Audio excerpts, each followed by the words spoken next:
welcome everybody again to Selectors. Today we're going to do a slightly different selector for you. We're going to go inside the band and we're going to have Richard Hardy in our selector seat. Richard! On. Metal. So we set a little challenge for the band, right? So we had to come up with three things. One, a song that you wish you'd written. Two, your favorite album. And three, which is a little bit of a fun thing at the end, which is your guilty pleasure. But we asked for three songs, and then the rest of the band have to guess which of the three songs is your guilty pleasure. Now, as usual, all of this will be in the show notes and in the Spotify playlist down at the bottom. So all the music we're going to talk about today will be in that Spotify playlist. So click on it and listen to it and give us a like and a subscribe while you are there. Alrighty then. Richard, what is the song that you wish you had written? Killing in the Name of by Rage Against the Machine. And why? Say it again and why. Killing in the Name of from Rage Against the Machine. Right. I think it's an iconic song. Lyrically, it's actually quite simple, but it's a repetitive message that really means something. If you've never heard the lyrics of the verses are, some of those that work forces are the same that burn crosses. So some of those that, like, one clear interpretation is some of the people that work in the police force are the same members of the Ku Klux Klan, which is a true fact in America.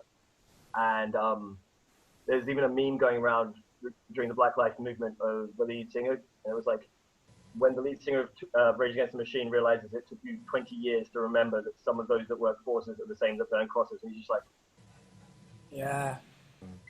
And it's so relevant. Like, I listened to the song and it felt like it could have been written last week, right? And it was written, what, 20 years? That's... Yeah, 20 years or so ago, at least. More than. It was in the 90s, so more than 20 years ago. I just realized how slow change happens, if at all. And then, like, you know, that old adage, we're doomed to repeat the mistakes of the past if we don't learn from them. And I dare say we've learned pretty much nothing in the last 25 or 30 years.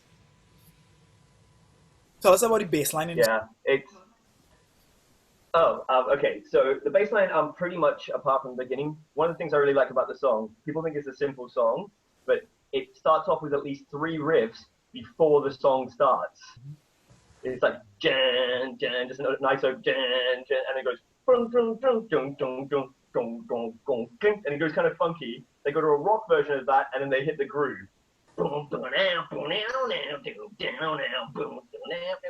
And it's so simple, but it's so hard to do that, to get to a groove that quickly through 4 transitions, as we know as a band that has attempted to do some of those things before. Right? Like, to just bam, bam, you understand the intro, and now we're in the groove, and the song goes. Yeah, it's interesting you said that, because, like, with us, when we're in the band and we're trying to do that, things like, we sometimes abandon it because no, it's too far away from the song. We can't just put a random thing in and no, why does it work? Let's just take it out and start there. You know, but that song actually shows if you've got enough balls, you could just actually do it, and if you believe in it, it works. You know, it works. I think the repeating mantra really helps as well, as a song that people want to sing along with. Yeah. There's of course the FU, I won't do what you tell me part, and then there's in the second time that comes around, there's like a call to call. So like, I won't do what you tell me, now you're under control. I won't do what you now you're under control. And I don't know if you guys have seen the music video, but in the bit where there's crescendoing, have you seen it? I didn't like I listened to all the music before we did this, but I hadn't watched the music video. So the music video is just a live show. That's all it is. And the crowd's really getting... Say again? One of their live shows. I think they did the whole live show and they edited it together to get the best shots. Done the same thing, obviously. We've recorded an entire show for a single video. But in the bit of the video where it's crescendoing and the drums are going mental, and it's like, I won't do what you tell me. I won't do what you tell me. A kid came up on stage in the video, and the security guard grabs him and tries to stop him from stage diving, and then Zach, the lead singer, walks up to him, and he's shorter than him. You know what I mean? Good shorter than him, but he has the look of someone that is going to kill him for touching one of these people. Pushes him back, stands up and looks at him, and then as the crescendo hits, the guy runs the side, behind the security guard, and stage dives like arched out in the air. And then the beat drops again, and they're showing them playing the song after this guy's been allowed to stage dive, and all you're seeing is people running off the stage and just flying, just a constant, just, we're allowed to, the lead singer let us, and you can't go to a show like that where they're telling you to be empowered and rebel against society if it's telling you to do the wrong things and enjoy yourself in a safe and controlled manner, and then be stopped. If the band hadn't done something, they weren't the band that they said they were. Yeah. Well, certainly not with a song like that too, right? Yeah. Such a G song. Yeah, so that's... It is an excellent song, man. Like, it's so good. So good. Do you want anything else, Carl? I can actually just play this to myself while you guys are talking. Thanks, man. Great input. No. It's a solid song. It is a solid song, and it's I know it was made way back when, but it was most definitely like it wasn't poppy because there's a lot of stuff coming out at that time like that, but it's just dirty, gritty, funky, all at the same time, and solid at the same time. You know what I mean? So I was yeah. But even the recording of it, they've got all the dirt and the grit and the nasty funk, but the recording is so clean, crisp. Yeah. It's not meant to be crisp if it's making me want to tear down a wall. You know what I mean? It's meant to just be dirty all the way, but you listen to it, it's like, no, it's really, really crisp. You know what I mean? And so people, and that's the other thing, people, it's a hard thing to do. I don't know who produced it. Nicholai really knows this, but you know, you expect sort of more of a real punk noise thing going on. So I'm saying I don't know who produced it to get. Do we know who produced it? Garth Richardson and Rage Against the Machine.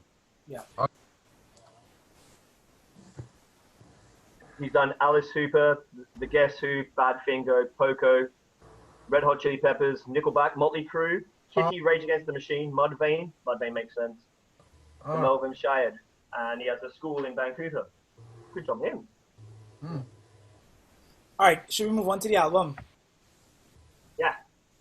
So tell us the name of the album, the name of the artist, and why it's your favorite album. Because I have questions, my friend.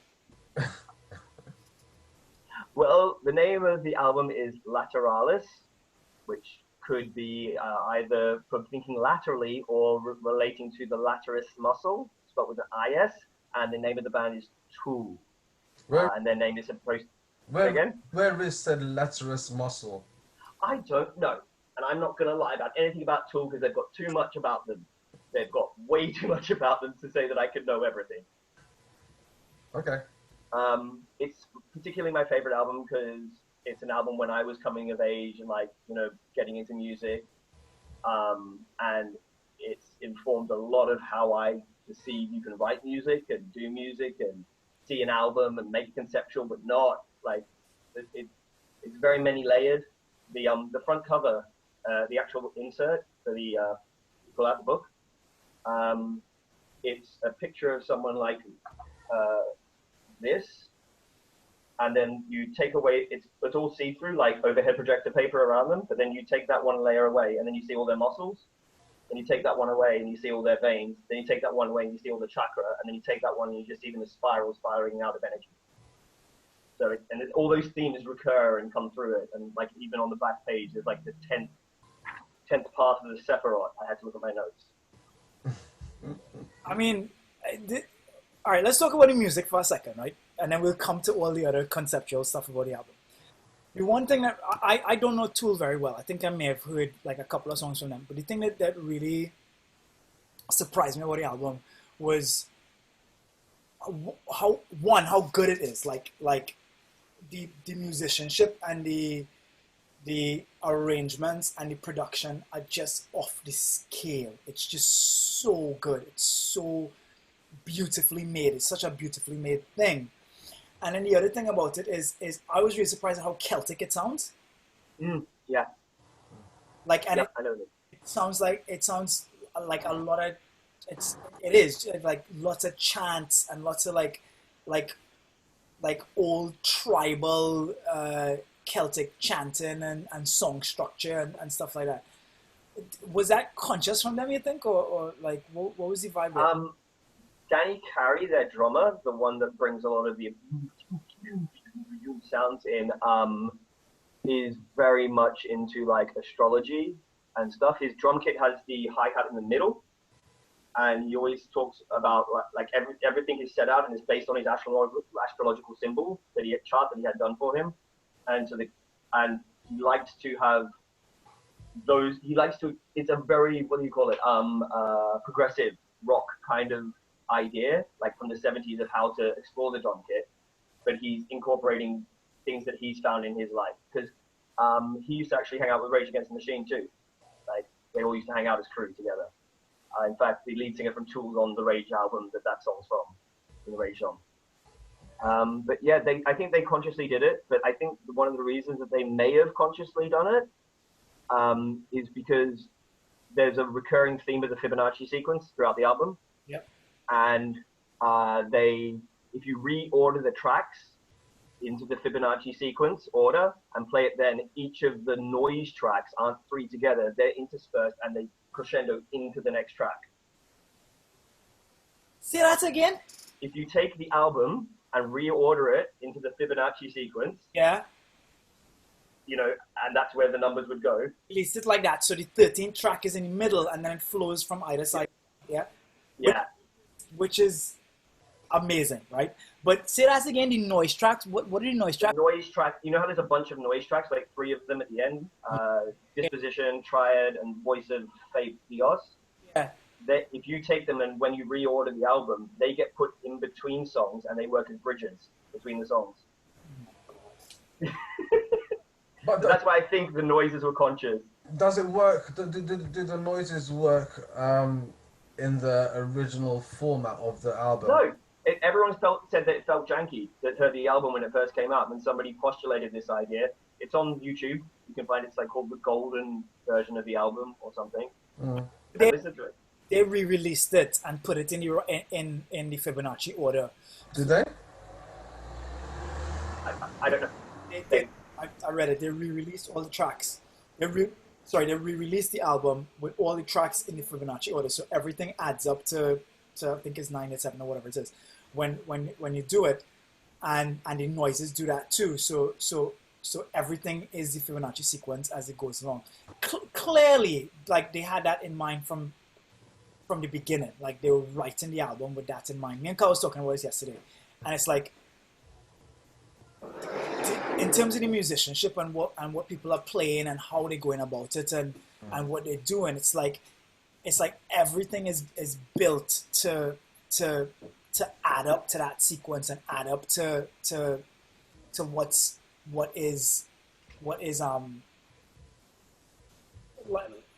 what conceptually it is. And I was reading some of the reviews of it from when it was released, and it split all the critics down the middle.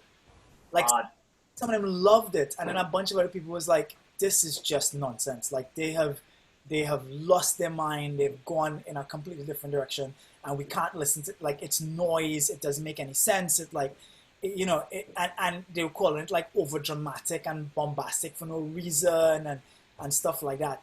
And now we listen to the thing and it's like, it's a real work of art, man. It's like, like real attention to detail, conceptually, like taking things apart and really putting it back together.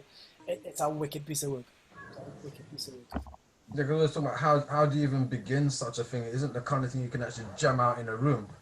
Nicholai was saying to me, it was a score album. You have to sit down and write it. You have to come with a score with the full score of like, I mean, you've mentioned it as well, Richard, about a bass and like, okay, I've got a song and this is and this will be the bass line, and it's like it's the full foundation of it, and it's like then you can't just go in and try and You know, you got to be very, very didactic and particular about what you want played, how you want it played, and it's got to be played that way. There's like no room for mistakes. You know, you can't mess around with it. So it took 10 years to make the album, also because of legal troubles, and so they had 10 years to do it. But in those 10 years, they got the concept, they got the basic recordings done, and then they did decide to jam it out. And there's more material, but CDs weren't long enough at the time. Yes, yeah, I read. They limited out the CD. They had to be 79 minutes or something like that, and they couldn't go anymore because there was more songs to add up to. Yeah, and they've never played that stuff live, but apparently they still jam it out sometime. And I'm like, seriously, guys, seriously, let us hear it. So has the missing or it's just reference. It's just referenced in interviews. But it's there. It's recorded. It's there. Oh yeah, but even when they were coming out with the album, they did fake releases and dropped stuff on Napster that wasn't the real album. They're that kind of band too. Like also they got really angry with Napster too. Like they were one of the first people to like say to go against Napster in a big way, and they had the court case, and they were one of the bands that ultimately brought Napster down. Napster, for those of you that don't know, was a file sharing software that we all used in our younger years to get music for free. Go to your guilty pleasures, Richard. Just before that, I just want to see if there's anything else I wanted to say about the album. I really like the song Patient because in every one of the Tool albums, he has a song about his mum having cancer, and getting to see somebody go through years of that and go through different phases of guilt and anger and reliance, acceptance through music and art is really amazing. My favorite out of it is Parabola. Am I saying that right, Rich? Yep, Parabola. Parabola. They're two songs that go right back to back on each other. Yeah. All right, Rich, tell us what your three guilty pleasures are, and mate, you're gonna have to defend these, because I know which I think is your actual guilty pleasure, but like, so, one sec. Crazy songs. Yeah, well, I don't know if they're crazy songs, but I think they're all great.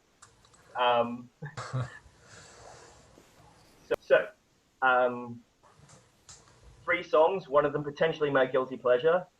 Mika, Lollipop. Benjamin Calypso from Joseph and the Amazing Technicolor Dreamcoat. And Make It Bondem, Skrillex featuring Damian Marley. I don't think I need to defend any of those because I think they're all great. And Whoa.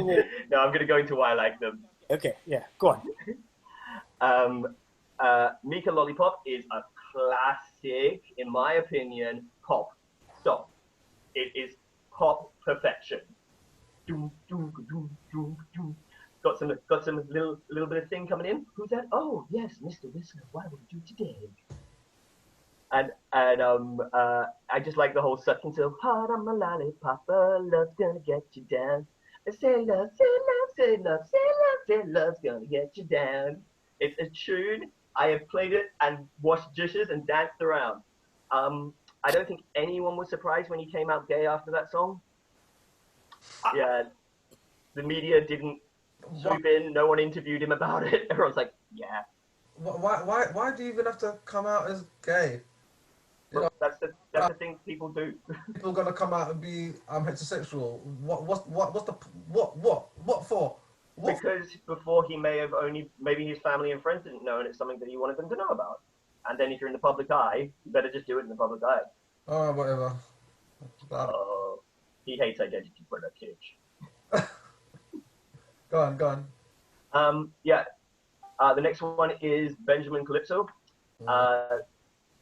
So I have Trinidadian heritage, yes, but my mum didn't have any Caribbean albums growing up. So she didn't, like, there wasn't any. So that was I was like, what is this? And it's really, like, it's on the beat. It's not on the offbeat where it should be. Like, I was just going to say that. It's not Calypso. Like, I know. But it was the first time I ever heard a voice go, uh-oh. Like any of those tones, like tonally, the place in the throat is not something I'd heard before, and also the bass line's sick. Okay, and then Skrillex and Damian Marley. What? It's so good. Yeah, tune it's so good. Like it's so good. I've seen Damian Marley play that with the members of Bob Marley's original band that now tour with him. You know what I mean? Live. Yeah, live at Boomtown. Big up Boomtown, and like the keyboardist is playing like, because you can't get dubstep noises perfectly out of keyboard, but you're still like, yeah. And again, it's that whole repeating mantra thing. I really like that. What I find, okay, when we first talked about guilty pleasures, right? What I thought it was, what my intention was that one song you loved, the other two songs you did not love at all, right? But they're still in that realm of cheese or bit dodge, you know what I mean? So I think I picked some fair songs like that. Out of these three, we're gonna try and guess which is the actual guilty pleasure, right? Two of them are fun songs. Nika, right? My notes were what happened to this guy? It's like it's a school playground happy feeling, fingers snapping, you know, kind of song. So it's a win-win. The Mika song's a win-win. Yeah, kids will love it, parents will love it or adults will love it because it reminds them of being a child again. It's got that NES kind of tone to it where, you know, oh, we could all be friends, and it's got that happy vibe type thing. Benjamin Calypso, well, I was like, okay, right, and I was like, okay, Andrew Lloyd Webber, However, Mr. Webber did good, because if you compare that to Little Mermaid, which was made many years later. Oh, shut up and kiss me, girl. So it's like nothing much has changed in that genre of things, but Webber tried. Something changed, like writing an actual Calypso song. None of those are Calypso. Like, they're not even anywhere near being Calypso songs. But I'm talking about the representation of what Caribbean culture in white people world. in another world, a Caribbean culture in a non-Caribbean cultured world. It's not like, no, you can't defend that, Carl. It's not like we don't live on the same planet. Like, they could go and actually go to Trinidad or call somebody or email them and go, how do you write a Calypso song, and actually get them to write it properly without doing this kind of culturally appropriate version of what it is. It's so bad. Anyway. He's stuck with Harry Belafonte Calypso. That's the Calypso he knows. Harry Belafonte actually had musicians from Trinidad play on his songs. But what I'm saying is with sorry, it's a little bug. But what I'm trying to say is that with Angelo Dove, he's like, oh, I've heard this kind of stuff. This is what it kind of is like, and he's like, I'm gonna write it. And Disney now, it's the same crap that comes out in Disney. No, we love Disney. They're hearing us. They're listening. They're everywhere. As for Skrillex and Marley, yeah, banging too. So, Rich, I think I know what the song is. I think it's Damian Marley and Skrillex. That's your choice. You don't answer my choice for guilty pleasure, because it is culturally inappropriate. It's got to be Benjamin Calypso. And the correct answer will be revealed next time. Selector.